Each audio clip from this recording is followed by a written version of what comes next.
return to fundamentals. And like we are finally in a market moment where you can look at the market and buy tokens that have public accounting that is reliable, have programmable cash flows, programmable buybacks. They have actual real customers, revenues. And like you can actually look at these charts and be like, wow, like this is happening. And so like from my perspective, from the industry, I'm sure there's going to be a wide, kind of move across many tokens, especially if the financial conditions get better. But it's becoming so more and more obvious and important that this is the institutional cycle. Like this is by and large the institutional cycle. And so what do you need to do as an investor? You need to think like an institution and think like a team of analysts who are studying these markets and wondering what to buy. And guys, I hate to bring it to you, I don't think we're buying like Cardano. I don't think we're buying, the nth flavor of a meme coin. And even some of these L1 tokens, they are investable and I think that they're good, but they are buying tokens that are like DeFi protocols and tokens that have really solid fundamentals. And so, I mean, I can just, kind of list off the top of my head, but that's like those are like my two thought processes right now. I was like, okay, what's going to happen in this AI crypto thing? Because time is a flat circle. This happened last year. It's going to happen again. I think there's something happening here. And then it's like, okay, do I own enough Aave, Hype, Maple, Hyperliquid, Pump, like even like Sky and like Maker, and Synthetics, even in some way, maybe not that one as much, but lighter TGEs coming out. Some of these more perp stexes are coming out.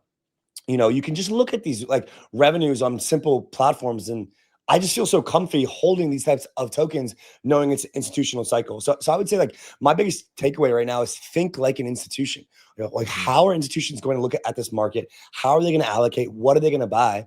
And then just get in front of them because they're coming in and they will buy many of these things that I've just said and others, but they will not buy something that is opaque, has a lack of transparency, has a very concentrated ownership, and doesn't have a future as a business. They want to invest in real on-chain businesses. And I think that's the biggest trend for any investor in the space.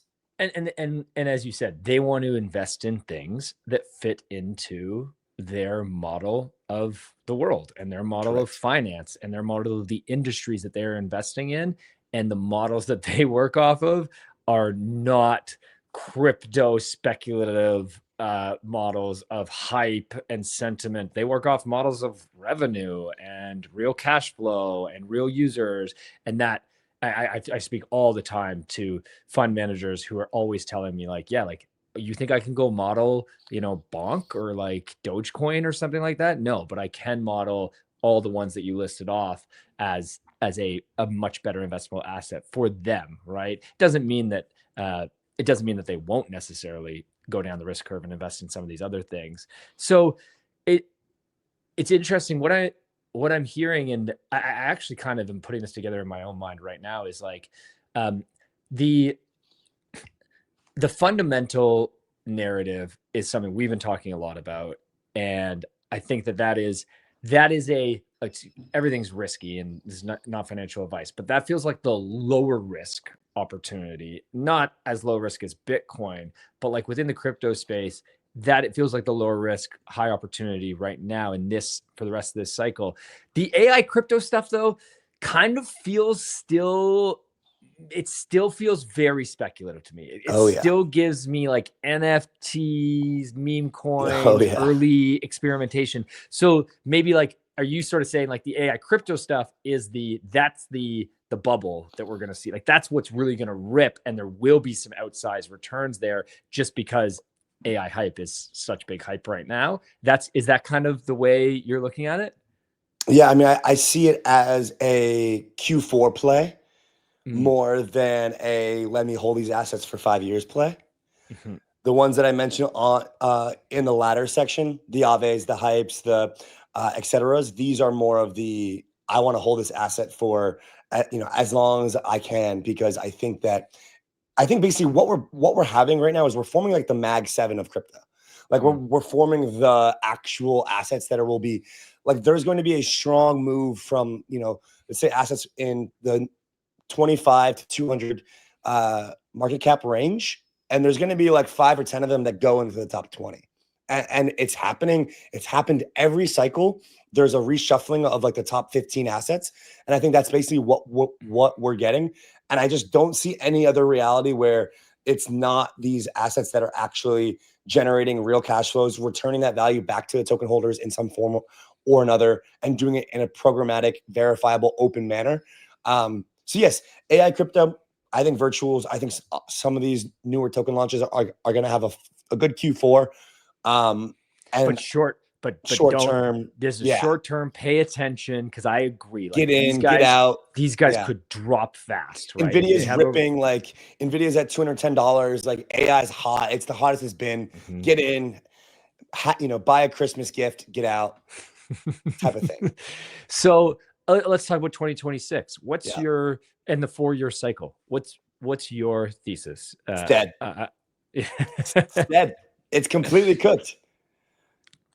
So what do you think happens in 2026? What's the new, if 4-year cycle is dead, and I completely agree, then what is this cycle? What is it going to be?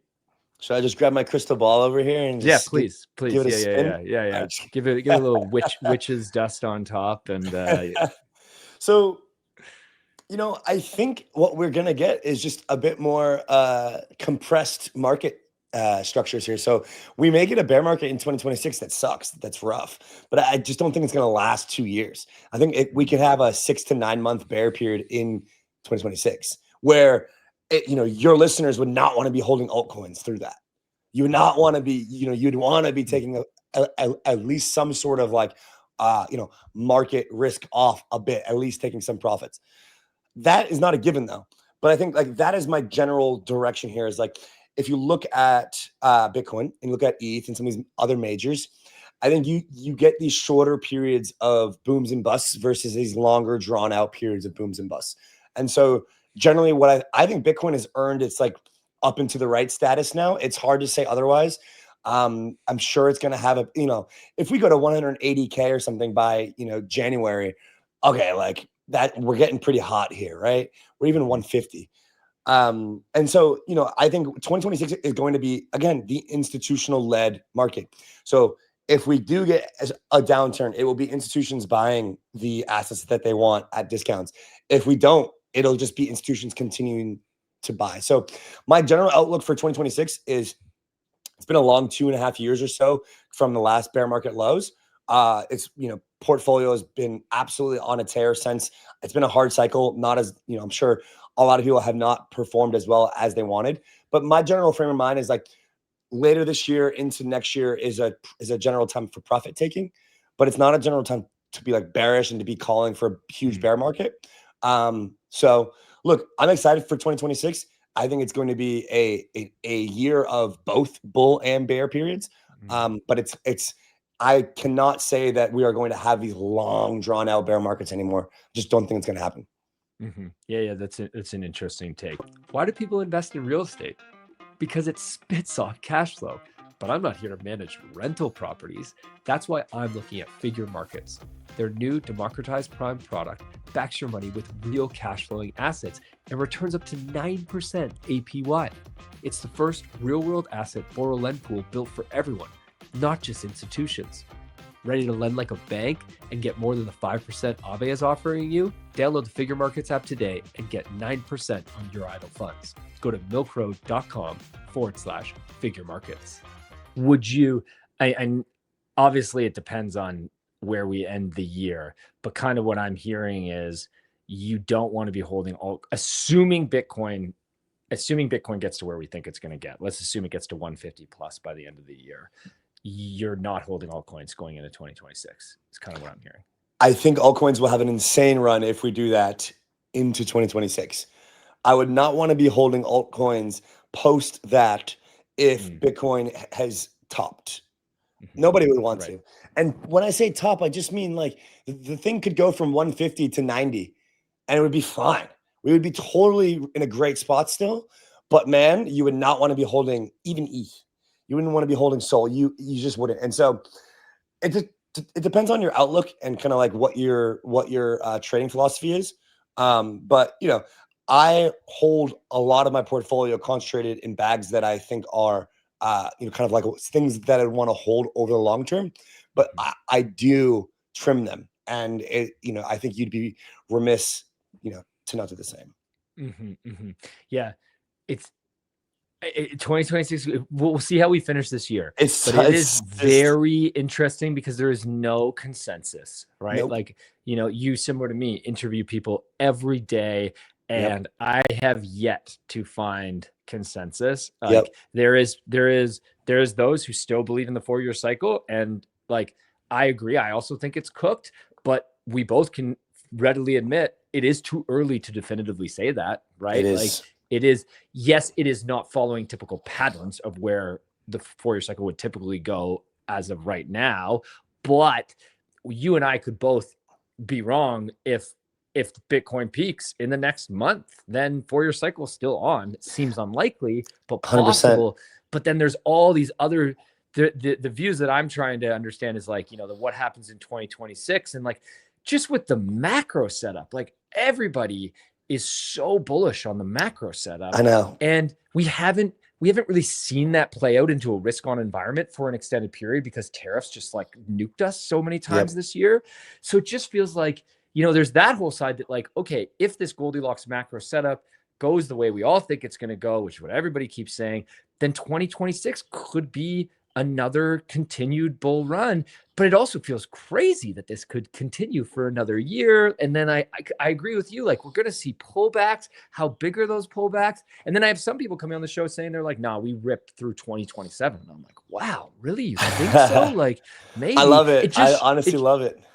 yeah, it just shows how it is more difficult than ever to It is. understand the markets. I mean, even as we started the show, the Fed board is disagreeing currently in ways that they have never disagreed before. Well, Yep. tell you why, because the economy is unlike it's ever been before. Yep.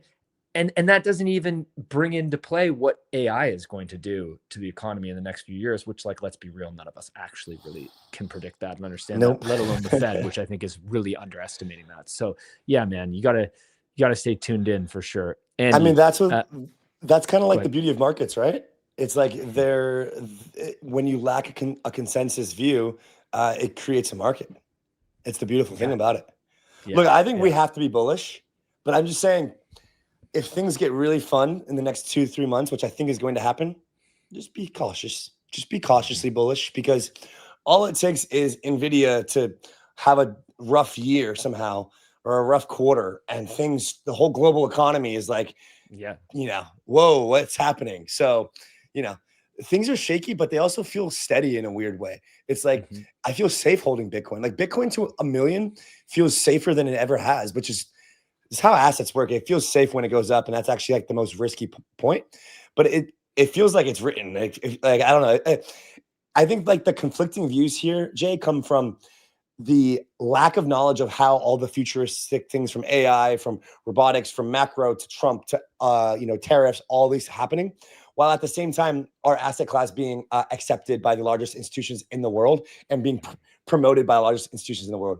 Like, in the past, we haven't had that. We've just been dealing with the like macro liquidity conditions and events. We've basically just been like a beta to the stock market. Things are going well, we're going really well. If they go bad, we're going really bad. Now it's like you have these conflicting forces of like institutions and weird macro, and it's like, how do you kind of put them together? Who has a stronger pull, et cetera? And so I think that's kind of like, that explains why there's a lot of conflicting views, I think. Want insights on what's moving crypto markets and how we're trading each event? Subscribe to our channel and join the Milk Road Daily and Pro newsletters and start investing like the top 1%. This show is for educational purposes only. Nothing we say is financial advice. Investing is risky. Never invest more than you can afford to lose.